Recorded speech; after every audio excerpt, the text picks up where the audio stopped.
Today we're taking a deep dive onto developing IP and following our own journey on Weirdos. I'm joined by writer, actor, producer Nathan Ondersek. I'm Paul Hollingsworth, and welcome to the Digital Wizards podcast. How do we meet, Nate? It's been years now, Paul. Yeah, 2018, we worked on a project together for one of the first Google 180-degree immersive videos. Yeah, it was so cool. I saw the breakdown. It was an adventurous feel, and you needed an Indiana Jones. Yeah. And that was like music to my ears. And it was the best day when I got to say, hey, I'm Nathan Ondersek, I'm reading for Indiana Jones. I was like wigged out. But then I walk in, I'm like, these guys just have a studio full of Lego. Mm-hmm. I was like, what do you guys just play with Lego all day? And you were like, yeah, basically. Yeah, for the majority. That's what we do. And then we became best friends. And now we're here on the weekly podcast or something. It did become a friendship, but it was beautiful because it was built around creativity. It kind of slowly developed. I would just come over and literally build Lego, which my wife loved because she was like, you can build Lego without bringing them into our apartment? Please do. Yeah. And then that turned into like bouncing ideas off each other. You started telling me about Weirdos, and it was this fun idea. And I was like, yes, like what I do, what can I do to help? Yeah. And that's why, these creative partnerships are so valuable, right? Because it's like no one goes the distance alone, right? It does take an army. And when you're going to build an IP, you want to build your army up. So you want the best creatives, you want the best artists. And that's what was so great about like us working together on this was like, I had already written one version of the feature. yes. And I was like, man, we should make a pilot of this. And then we wrote a pilot. And then I'm like, there's no way I can physically afford to produce this. 22 minutes is a long time. That's a lot of stop motion animation to fund yourself. So what can we do? Yeah. And that's when the idea for let's make a short film for Weirdos. Yeah. Because at that point, I had already pitched it around LA to a couple of places, and people were liking the idea and liking the concept, but they had a hard time visualizing, like, you're making a monster puppet movie? Like, what does that even look like? Yeah. We had our own influences behind it, right? Like, obviously, you're pulling from all these B movies, these kind of like monsters. It's a little, there's a part of me that was always like, it's a little Abbott and Costello at times, right? With those old like Abbott and Costello meets the Mummy or Frankenstein or any of those, again, those classic characters, you add, it's kids, so like obviously Goonies pops into your head, but you take all of those inspirational pieces, and even when I'm saying all of those things, people still have trouble visualizing. Like, it's interesting being in a creative space as creatives, and you look at people who are at different levels in a company who are creating creative things, content, whatever it is,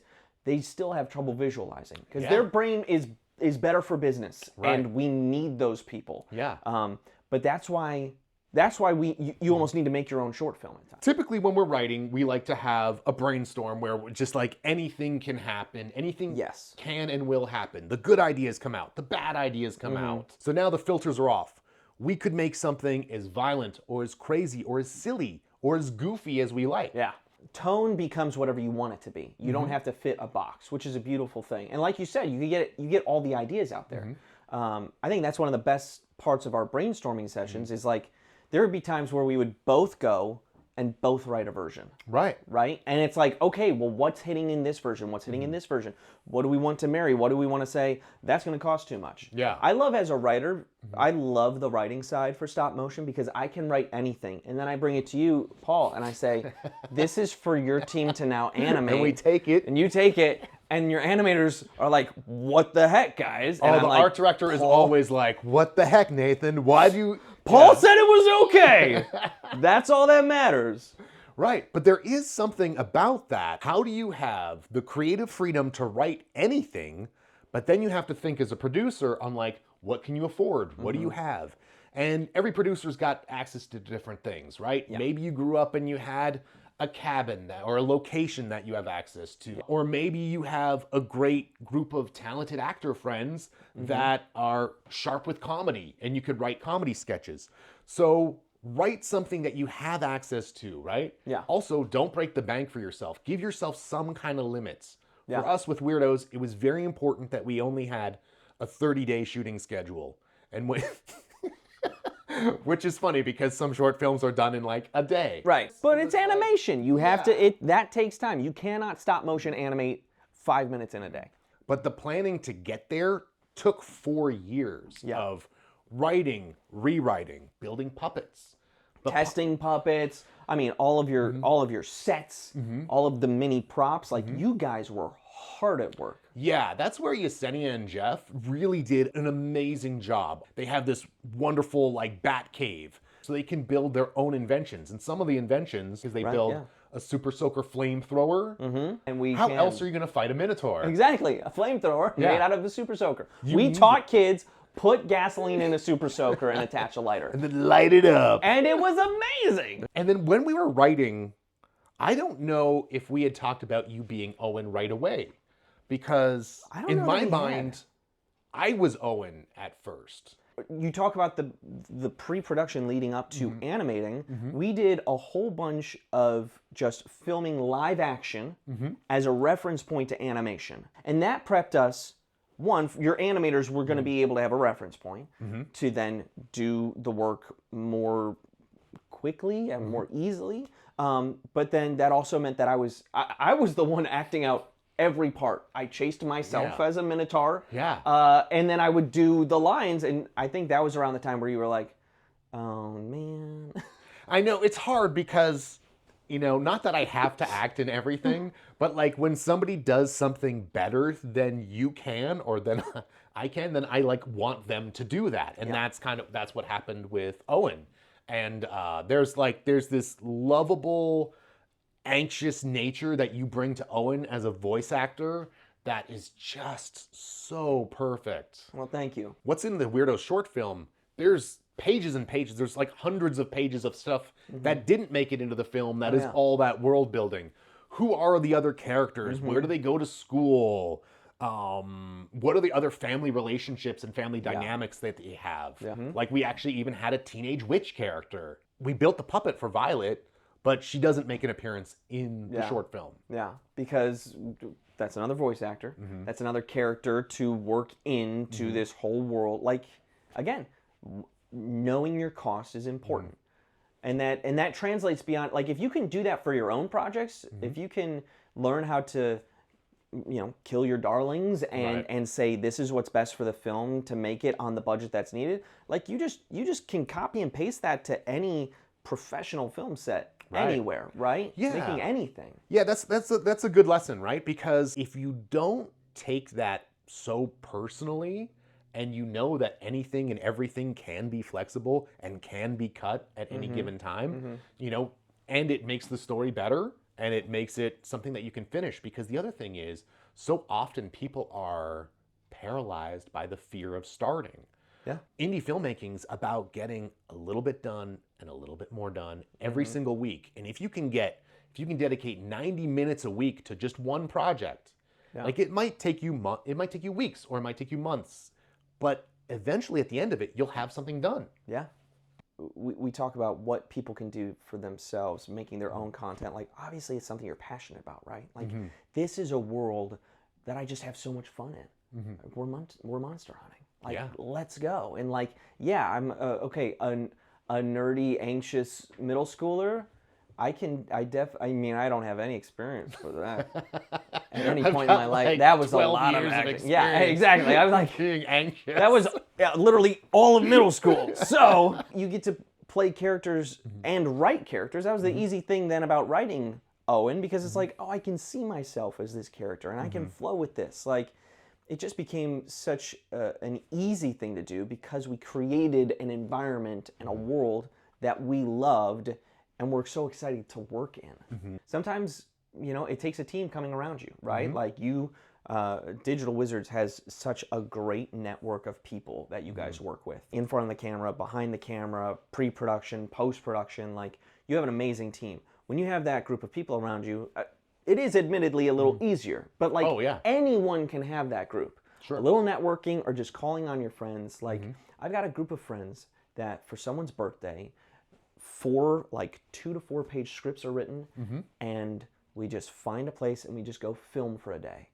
Amazing. And then it's on whoever wrote it to do an edit, Right. and bring in the final thing. And that person now has 4 scripts featuring them that might be different levels of professional. It's people learning how to do things. Right. But it's doing it. Yeah, right. It's not being afraid to do it. It's taking the leap. It's not asking for permission.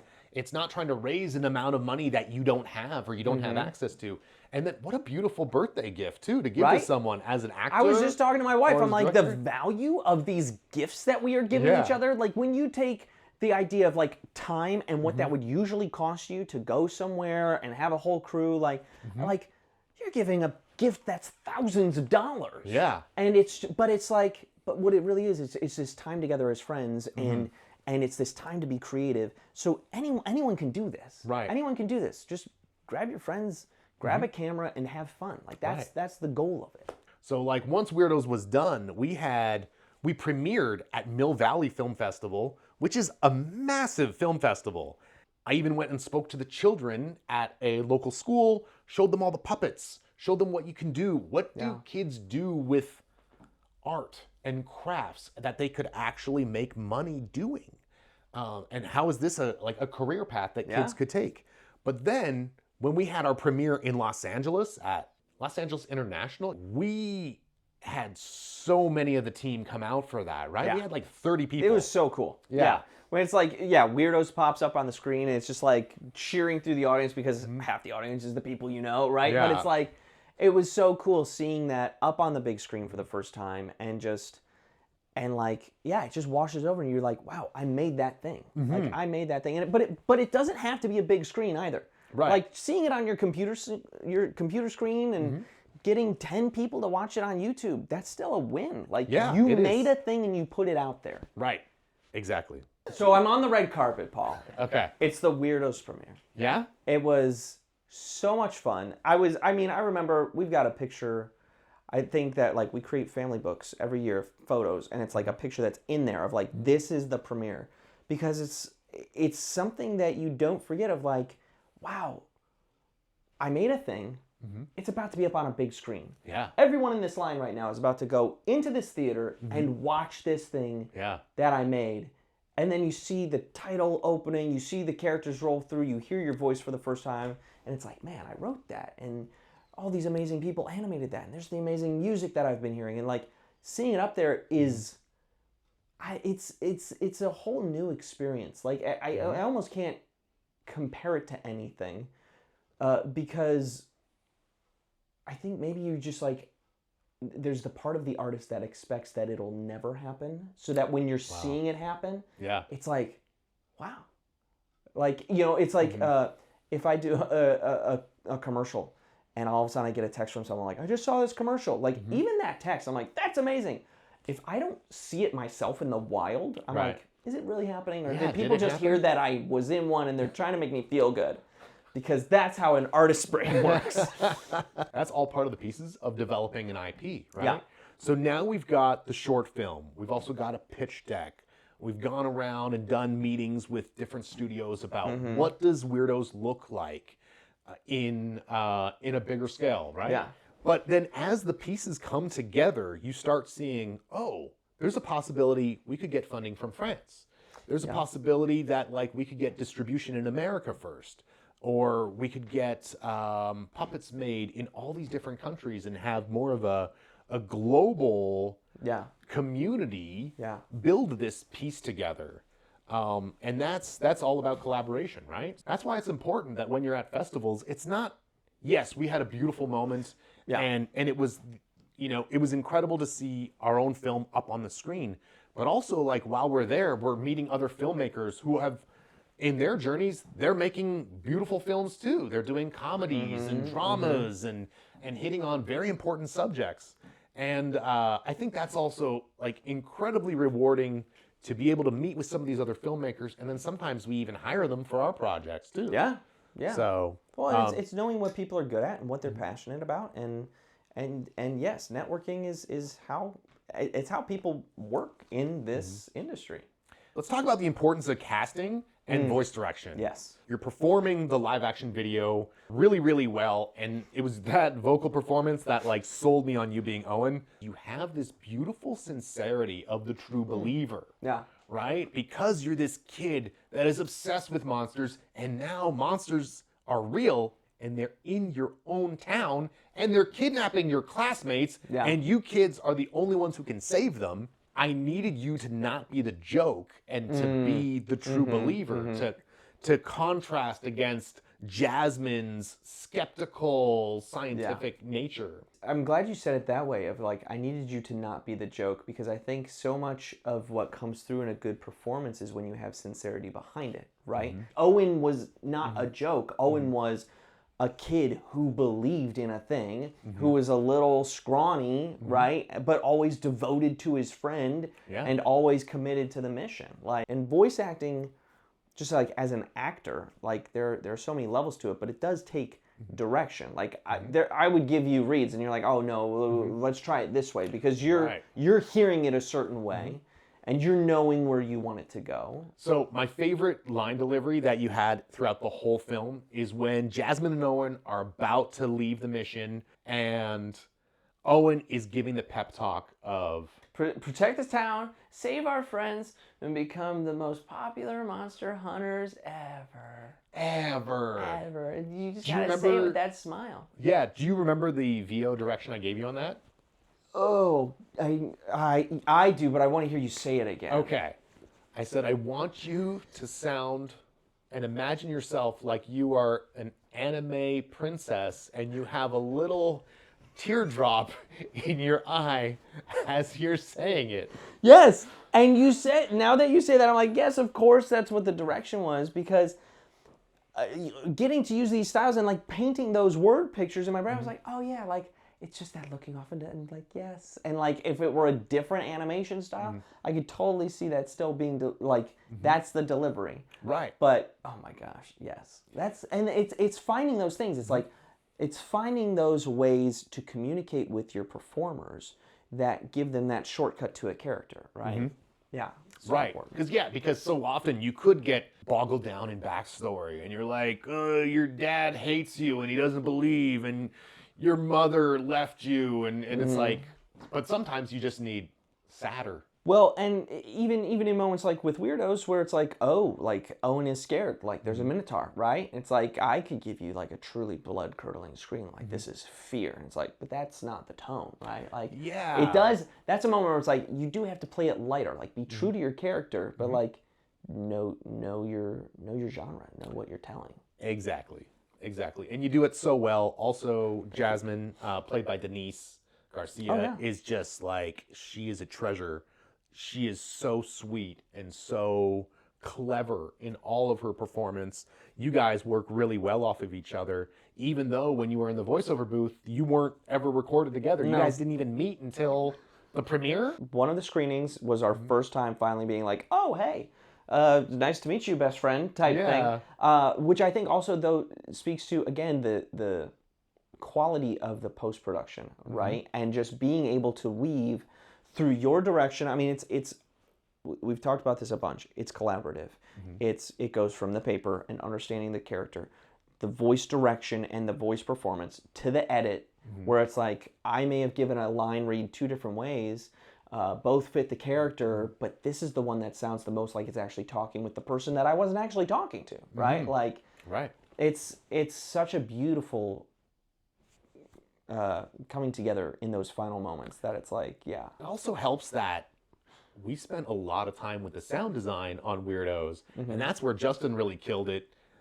Beautiful job sound designing, and we had this gorgeous score from David Kelly, where all of Weirdo's score is absolutely original. It adds something purely magical that you haven't heard before, right? And Dave and I would talk about, how do we build themes around certain characters, right? You know, what's Owen's theme? What is Jasmine's theme? What is the theme when they are finally together? The three of them are the Weirdos and they're the monster hunting team. There's so many parts and pieces to the process, but when you see it all together as a nice, tight package, then that's what makes it so rewarding. And that's why people get hooked on indie filmmaking. Yeah. I even took Weirdos to Poland to Animarket, to the largest stop motion animation festival. They had never picked an American to go before. Wow. I didn't realize that. That was amazing. It was all European animations that were chosen. The level of craftsmanship is just absolutely stunning when you see what some of these European animators are doing. Because for animation in Poland, they had stop motion animation. They've been working on stop motion animation since before World War I. So they have like some of the best puppet makers and craftspeople that are making costumes and making beautiful puppets. It really is something. Like there's a lot of stunning work coming out of Europe. And I think as an American audience, we don't really get a chance to see some of that stuff. Yeah. Every kind of creative content out there takes collaboration. So when you have a dedicated team that's watching every aspect of the production, it's going to go so much more smoothly. And that's what we specialize in, is making ads that don't feel like ads. So if you have a project where you want to make branded content that doesn't feel like an ad and is going to boost your sales, book a call and let's talk strategy. Make it happen, yo!